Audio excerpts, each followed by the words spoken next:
Trader, आज हम देखेंगे पीएनएल क्या है, चेक करेंगे। पहले हम देखते हैं कि कल का मार्केट एनालिसिस क्या रहेगा, मार्केट का डायरेक्शन क्या रहेगा। ठीक है, आप इधर अगर आप ट्रेड कर रहे हो ट्रेडर्स, तो आपको मनी मैनेजमेंट फॉलो करना बहुत जरूरी होगा, क्योंकि ये 2 दिन आपको बहुत लॉस हुआ होगा। इंट्राडे जो आप पुट के साइड या कॉल के साइड जो भी आपने बाइंग किया होगा, तो इसमें थोड़ा लॉस हुआ होगा। जो ऑप्शन बायर्स का मतलब majority of the buyers, option buyer ये जोन पे लॉस किया होगा, मैंने भी इधर कुछ लॉस किया होगा। तो ये जोन पे एक अच्छा प्रॉफिट हुआ। 2 दिन का जो मेरा लॉस था वो निकल गया आज का दिन में। ठीक है, तो अगर मैं थोड़ा मनी मैनेजमेंट, आप पहले बाद में हम देखेंगे कि हमारा एनालिसिस क्या होने वाला है। थोड़ा मनी मैनेजमेंट में मैं थोड़ा डिस्कशन कर लेता हूँ। देखो ट्रेडर्स, जब आप एक ट्रेड एग्जीक्यूशन कर रहे हो, वहां पे क्या पॉसिबिलिटीज हो सकते हैं? वहां पे 4 पॉसिबिलिटीज हो सकते हैं। अदरवाइज बिग लॉसेस हो सकते हैं, बिग प्रॉफिट हो सकता है, नहीं तो स्मॉल लॉसेस हो सकता है, नहीं तो स्मॉल प्रॉफिट हो सकता है। ये इसका डेडिकेट वीडियो में एक बना दूंगा आप लोगों के लिए। तो ये 4 सिनेरियो हमारे साथ पॉसिबल हो सकता है। ठीक है, तो बिग प्रॉफिट हमारा अकाउंट ग्रोथ के लिए बहुत हेल्प करेगा। स्मॉल प्रॉफिट और स्मॉल लॉसेस अपने आप में मेजर करेगा, आपका जो कैपिटल को बैलेंस करेगा। ठीक है, लेकिन हमें जो अवॉइड करना चाहिए बिग लॉसेस, और बिग लॉसेस को अवॉइड करने के लिए हमें क्या चाहिए? मनी मैनेजमेंट चाहिए। ओके, तो मनी मैनेजमेंट कैसे फॉलो करेंगे, मैं इसका डेडिकेटेड वीडियो बना दूंगा कि मनी मैनेजमेंट आपको रिस्क कितना लेना चाहिए आपके कैपेसिटी के हिसाब से। आप 10 लॉट में बाई करो या 100 लॉट में बाई करो या सिंगल लॉट में बाई करो। ओके, तो आपका रिस्क पर डे कितना होना चाहिए, इसका मैं डेडिकेटेड वीडियो बना दूंगा आपके लिए एक। अभी हम देखते हैं कि कल मार्केट का प्रेडिक्शन हम क्या करेंगे, मार्केट में क्या करने वाले। सो ट्रेडर्स, आप लोगों ने एक चीज बहुत अच्छी तरीके से सुना होगा कि मार्केट में जब सपोर्ट, ये सोच लो एक सपोर्ट है, ये एक रेजिस्टेंस है और ये एक सपोर्ट है। ठीक है, आपने मार्केट में बहुत जगह सुना होगा कि मार्केट जब एक रेजिस्टेंस को ब्रेक करता है तो रेजिस्टेंस बिकम सपोर्ट। अगर मार्केट ये जोन को, एक सेकंड, अगर मार्केट ये जोन को ब्रेक कर गया, ये एक रेजिस्टेंस था, अगर मार्केट ये जोन को ब्रेक कर गया तो मार्केट जब टर्न अराउंड करेगा तो यही जोन हमारा कहीं ना कहीं एक सपोर्ट की तरह एक्ट करेगा। ये आपने जाना है। अगर मार्केट सपोर्ट को ब्रेक करेगा तो ये क्या बन जाएगा? रेजिस्टेंस बन जाएगा। ये मैं नहीं बोल रहा हूं, ये मार्केट ही बोलता है। मार्केट का जो रूल्स है एंड रेगुलेशंस है, मार्केट ही बोल रहा है। ठीक है, किताब भी बोलता है ये बातें। तो मार्केट ने क्या हुआ, इधर इधर एक सपोर्ट को अगर ब्रेक करेगा तो सपोर्ट बिकम रेजिस्टेंस बन जाएगा, फिर यहाँ से प्राइस एक्शन बन के नीचे आएगा। यस, रेजिस्टेंस अगर ब्रेक करेगा तो सपोर्ट बन जाएगा ये जो, फिर इसको ब्रेक करेगा। यही चीज हम अभी क्या कहाँ देखने वाले हैं, यही चीज हम चार्ट में आइडेंटिफाई करेंगे और उसी के according based on support and resistance हम क्या करेंगे, एनालिसिस करने की कोशिश करेंगे मार्केट में। ओके, तो अभी पहले ये जो, अभी मैं टाइम फ्रेम थोड़ा बड़ा करूंगा, 1 डे कैंडल स्टिक में लेके चलूंगा। ओके, तो ट्रेडर्स, आपको ये नहीं लगता है कि ये एक सपोर्ट में इधर एक हॉरिजॉन्टल लाइन ड्रॉ करता हूँ, आपको नहीं लगता ये एक सपोर्ट जोन है? क्यों सपोर्ट जोन है? कि मार्केट यहाँ पे, यहाँ से ब्रेक हुआ था, फिर ये जोन पे टेस्ट किया, फिर ये जोन पे टेस्ट किया, फिर मार्केट टर्न अराउंड करके हमारे अराउंड ये जोन के अराउंड कुछ गया, फिर नीचे आया ये जोन। तो 1 2 3 एंड 4 टाइम ये लाइन को टेस्ट किया है मार्केट, उसके बाद जाके मार्केट कहीं ना कहीं ब्रेक किया हुआ है। ओके, ये तो समझ में आ गया। इधर एक लाइन ड्रॉ करता हूं, अगर हॉरिजॉन्टल लाइन ड्रॉ करना है लैपटॉप में या सिस्टम में, ऑल्ट एच मारना हो जाएगा।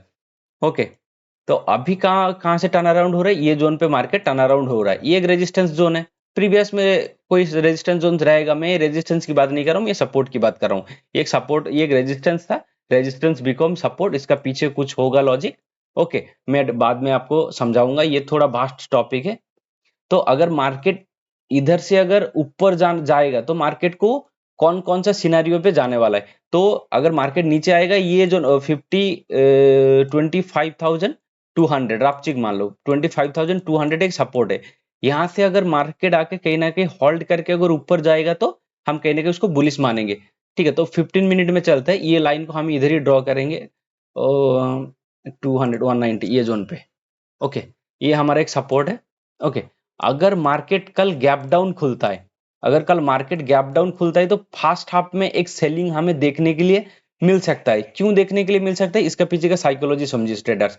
इधर ने ऑप्शन कहीं राइट हुआ था, ये जोन पे भी राइट हुआ है ऑप्शन राइटिंग, आज भी ऑप्शन राइटिंग हुआ है। ठीक है, अगर मार्केट गैप अप खुलता है तो एक फ्लो में मार्केट नीचे आ सकता है। अगर इधर से ये एक रेजिस्टेंस जो था, ये जो सपोर्ट बना, ये जो सपोर्ट बना, ये जोन, इधर अगर कोई प्राइस एक्शन बनता है तो हमें 25,400 ये जोन तक कोई एक ट्रेंड देखने के लिए मिल सकता है। तो कल हमें बाइंग में भी पैसा मिल सकता है, सॉरी, कॉल बाइंग में भी पैसा मिल सकता है और पुट बाइंग में भी हमें पैसा मिल सकता है। मैं सेलिंग की बात नहीं कर रहा हूँ। मैं पुट बाइंग बोले तो मार्केट नीचे आएगा, कॉल बाइंग बोले तो मार्केट कहीं ना कहीं ऊपर जाने की कोशिश हो सकता है। तो कल आप अगर आपको फर्स्ट हाफ में कोई दिक्कत होगा ऑर्डर एग्जीक्यूशन करने के लिए, आप सेकेंड हाफ में ऑर्डर एग्जीक्यूशन करिए, ठीक है।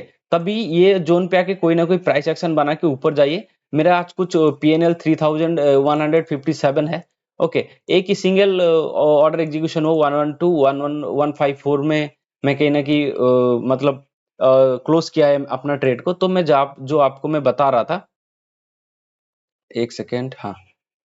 अगर मार्केट को ट्रेड करना है तो अगर मार्केट क्या करेगा, एक सेकेंड, हाँ। अगर मार्केट इधर से फ्लैट खुल जाता है तो क्या होगा, यही जोन सपोर्ट बन जाएगा। अगर मार्केट को ये जोन को कल का दिन में ब्रेक करना है तो क्या करेगा, इधर एक कैंडल बना देगा, 2-3 कैंडल इधर होल्ड करेगा, फिर मार्केट गिर जाएगा, ठीक है। अगर नहीं तो मार्केट इधर फ्लैट ओपन हो गई तो ग्रीन कैंडल बना देता है तो हमें ट्रेंड देखने के लिए नहीं मिलेगा। क्यों? क्योंकि ये जोन एक रेजिस्टेंस है, ये एक रेजिस्टेंस जोन है, ठीक है। क्योंकि ये सपोर्ट था, ठीक है। ये जोन सपोर्ट था ना, इसलिए तो मार्केट इधर आया, होल्ड किया, फिर होल्ड किया, फिर होल्ड करके कहीं ना कहीं ब्रेक किया। ये एक सपोर्ट जोन है मार्केट में। तो ये जाएगा तो मार्केट ऊपर जाएगा तो ये एक रेजिस्टेंस की तरह एक्ट कर सकता है। तो इसीलिए मैं बोल रहा हूँ, अगर कल फ्लैट खुल के मार्केट ऊपर जाने की कोशिश होता है तो 15 मिनट में या 30 मिनट में आप कोई प्राइस एक्शन ढूंढना, उसके बाद ट्रेड करना। इमीडिएट कल मार्केट खुलते ही बाय मत करो, क्योंकि मार्केट ये जोन पे थोड़ा साइडवेज से वोलेटाइल हो सकता है। अगर मार्केट गैप डाउन खुलता है तो 5 मिनट कैंडलस्टिक पैटर्न में हम स्कैल्पिंग की तरफ जा सकते हैं, क्यों नीचे एक हमारा प्राइस एक्शन मार्केट में कहीं ना कहीं बना हुआ है, ओके। आई थिंक आपको समझ में आया होगा। अगर बी गैप अप खुल जाता है या गैप डाउन खुल जाता है, गैप डाउन खुलेगा तो मैं बाइंग की तरफ डेफिनेटली जाऊंगा। अगर गैप अप खुलता है तो मैं थोड़ा 10:30 के अराउंड मैं कुछ ऑर्डर एग्जीक्यूशन करने की कोशिश करूंगा, क्योंकि पहले ट्रेंड कंफर्म होने दूंगा। मैं पहले क्यों ट्रेंड कंफर्म होने दूंगा, ये जोन पे सेलर्स का जोन है, ओके। इधर अगर मार्केट खुलता है तो सेलर्स तो इधर ट्रैप होंगे।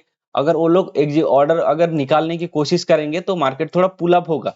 अगर पुल अप होगा तो फिर ये एक रेजिस्टेंस है, ठीक है। तो इसीलिए मैं बोल रहा हूँ, अगर मार्केट कल गैप अप खुल जाता है थोड़ा ट्रिकी रहेगा, ठीक है। अगर एक या दो स्टॉप लॉस हिट होता है तो आप डे क्लोज कर सकते हो, ज्यादा ओवर ट्रेडिंग नहीं करो कल। हमें मार्केट पैसा देगा। क्यों?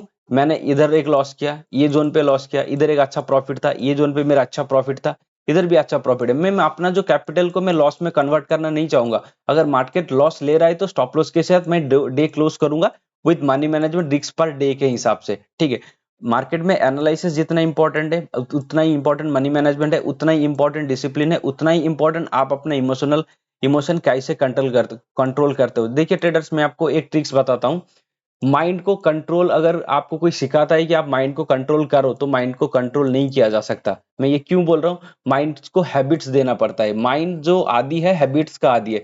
तो आप जो भी अपना ट्रेडिंग में सिस्टम चेंज करना चाहते हो, वो माइंड को पहले आप हैबिट्स डालो, उसके बाद अपना कहीं ना कहीं जो मॉडिफाई करने की कोशिश कर रहे हो वो करिए ट्रेडर्स, ओके। आई थिंक आपको एनालिसिस के साथ साइकोलॉजी का टॉपिक जो आज जो मैंने प्रोवाइड किया, आई थिंक आपको अच्छा लगा होगा। थैंक यू ट्रेडर्स, मिलते हैं कल लाइव ट्रेड में।